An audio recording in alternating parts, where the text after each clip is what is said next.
Chapter 12. The burden of the word of the Lord for Israel, saith the Lord, which stretcheth forth the heavens, and layeth the foundation of the earth, and formeth the spirit of man within him. Behold, I will make Jerusalem a cup of trembling unto all the people round about, when they shall be in the siege both against Judah and against Jerusalem. And in that day will I make Jerusalem a burdensome stone for all people. All that burden themselves with it shall be cut in pieces, though all the people of the earth be gathered together against it. In that day, saith the Lord, I will smite every horse with astonishment, and his rider with madness. And I will open mine eyes upon the house of Judah, and will smite every horse of the people with blindness. And the governors of Judah shall say in their heart, The inhabitants of Jerusalem shall be my strength in the Lord of hosts their God.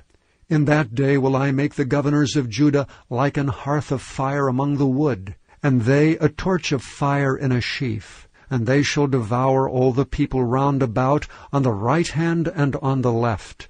And Jerusalem shall be inhabited again in her own place, even in Jerusalem. And the Lord also shall save the tents of Judah first, that the glory of the house of David and the glory of the inhabitants of Jerusalem do not magnify themselves against Judah. In that day shall the Lord defend the inhabitants of Jerusalem, and he that is feeble among them at that day shall be as David, and the house of David shall be as God, as the angel of the Lord before them. And it shall come to pass in that day that I will seek to destroy all the nations that come against Jerusalem.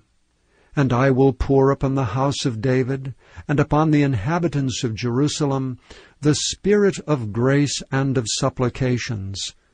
And they shall look upon me whom they have pierced, and they shall mourn for him, as one mourneth for his only son, and shall be in bitterness for him, as one that is in bitterness for his firstborn. In that day shall there be a great mourning in Jerusalem, as the mourning of Hadad Rimmon in the valley of Megiddon. And the land shall mourn, every family apart, the family of the house of David apart, and their wives apart, the family of the house of Nathan apart, and their wives apart, the family of the house of Levi apart, and their wives apart, the family of Shimei apart, and their wives apart, all the families that remain, every family apart, and their wives apart.